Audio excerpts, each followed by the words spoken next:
The U.S. has a strategic alliance to counter China. The U.S. plans to fight China with Battle Force 2045. That and more on this week's China News Headline.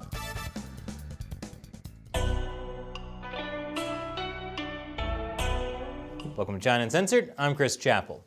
This episode has been sponsored by Surfshark. You should be using a VPN like Surfshark to protect your identity whenever you go online. Now, you may remember the recent Pentagon report that said China now has the largest navy in the world, surpassing the United States. Well, U.S. Defense Secretary Mark Esper says the U.S. is going to do something about that. Here he is at a virtual event hosted by the Center for Strategic and Budgetary Assessments think tank in Washington. Battle Force 2045 calls for a more balanced Navy of over 500 manned and unmanned ships. Yes, the plan is called Battle Force 2045, which probably has something to do with the Chinese Communist Party's plan to have a world-class military, including naval superiority, by 2049. To get to Battle Force 2045, Esper said the Navy must prioritize above all else rapidly building up an attack submarine force of between 70 and 80 ships. And Battle Force 2045 will also be teaming up with the U.S. Space Force to develop an interplanetary hyperloop called Galaxy Express 999. And here you thought my anime references couldn't get any more obscure than Super Dimension Fortress Macross. You just wait. Pennsylvania Congressman Scott Perry has introduced a bill to add the Chinese Communist Party to the top international criminal organizations target list. In a statement, Perry said the thugocracy that is the Chinese Communist Party must be held accountable for its international crimes and face the full force of the U.S. law enforcement agencies. Thugocracy is, of course, also Chinese leader Xi Jinping's new rap album. Can't wait for it to drop. And it might be getting a little harder for Chinese Communist Party members to immigrate to the U.S. The U.S. Citizenship and Immigration Services issued this policy alert. It says, in general, unless otherwise exempt, any intending immigrant who is a member or affiliate of the Communist Party or any other totalitarian party, domestic or foreign, is inadmissible to the United States. This policy has actually been around for decades. It's part of a law passed back in 1950. So the U.S. government isn't changing anything, they're just indicating that the U.S. actually intends to enforce the policy. Basically, the U.S. government is saying it's not just one of those obscure laws from a different era, like how in Arizona it's illegal for a donkey to sleep in a bathtub. But police officers there rarely check people's bathtubs for donkeys. No, this law blocking Communist Party members is going to be enforced. No more commies sleeping in our bathtub. But the law doesn't mean that Communist Party members can't come to the United States. It just means they can't immigrate here, as in become a permanent resident or U.S. citizen. There are also a bunch of exceptions to the policy, like if their membership to the Communist Party was involuntary or required to obtain food or employment. There's also an exception if the person used to be a Communist Party member but has quit. And what about the communists already living inside the country? Well, the Trump administration has announced a new protocol to deal with that too.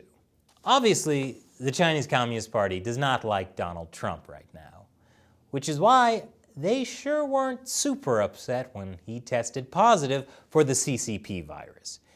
In a tweet that has since been deleted, the editor-in-chief of my favorite Chinese state-run media, the Global Times, said, President Trump and the First Lady have paid the price for his gamble to play down the COVID-19, and it will impose a negative impact on the image of Trump and the U.S., and may also negatively affect his re-election. If only the Chinese Communist Party would pay the price for how it played down the coronavirus back in December and January, which is why we all have to deal with it in the first place. But it's not just the U.S. coming to terms with the scope of China's global influence. Europe is too. Daytona is a Dutch consulting firm that specializes in screening Chinese investments. It looked at data for hundreds of European companies that have sold most or all of their shares to Chinese firms.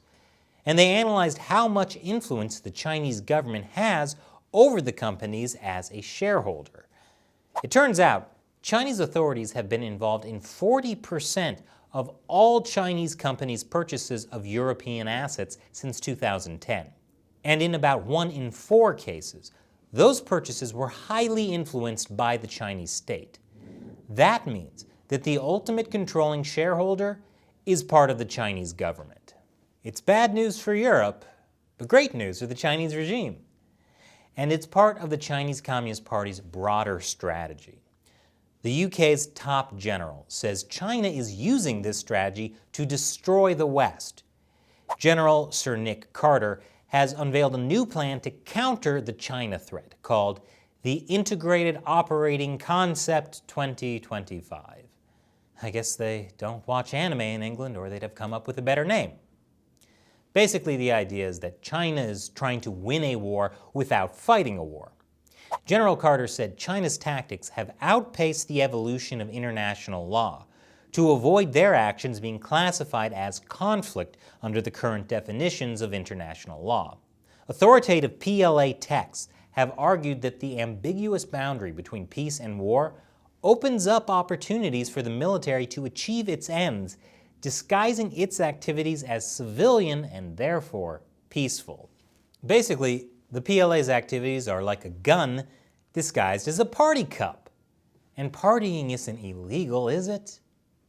And after the break, people's views on China are changing. I'll show you how. Welcome back. According to the Pew Research Center, a lot of countries aren't too keen on China right now, which is not a huge surprise. Here's how advanced economies are viewing China. Yeah, a pretty steep change there. Favorable is way down, unfavorable is way up. In fact, negative views of China are at the highest since the Pew Research Center began tracking it. The majority of people think China handled the coronavirus outbreak poorly. And negative views of China increased most in Australia, where 81% now say they see the country unfavorably. I wonder if that had anything to do with Australia being called the poor white trash of Asia in Chinese media. This week, there was a meeting of the Quad, a strategic alliance of the US, Japan, India, and Australia. And the focus of the meeting? Countering China. US Secretary of State Mike Pompeo said it's up to the Quad to fight China for the soul of the world, which, I'm just saying, could be a really good anime. India's Modi, Japan's new Prime Minister Yoshihide Suga, Australia's Scott Morrison, and America's Trump fight to save the soul of the world from Xi Jinping in Doki Doki Soul-Saving World Fight. I would watch it. And this episode has been sponsored by Surfshark. Whenever you go online, you should be using a VPN, like Surfshark, to protect your identity, because governments and your internet service provider may be watching you. And besides protecting your identity, there's another advantage to using a VPN. You can access websites that are only available in other countries. For example, let's say you want to watch a movie about a futuristic battle like Edge of Tomorrow, but you can't access Edge of Tomorrow on Netflix in the US. So, use Surfshark to switch your location to Spain, log in again, and there it is. Tom Cruise valiantly fighting an alien invasion. What's that, Shelley? Edge of Tomorrow takes place in the year 2020? Huh. And I thought this year couldn't get any worse. Not the alien invasion part, the part where you have to repeat the same day in 2020 over and over again. Anyway, if Edge of Tomorrow is too real for you, there's tons of other movies and TV shows that you can only watch if you're logged into Netflix in another country by using a VPN like Surfshark. And with one account, you can connect as many devices as you want. Try it out with a 30-day money-back guarantee. And Surfshark has a special discount for China Uncensored fans. Go to surfshark.com/uncensored and use the code Uncensored to get our special deal that includes 3 extra months for free. Click the link below. Once again, I'm Chris Chappell. See you next time.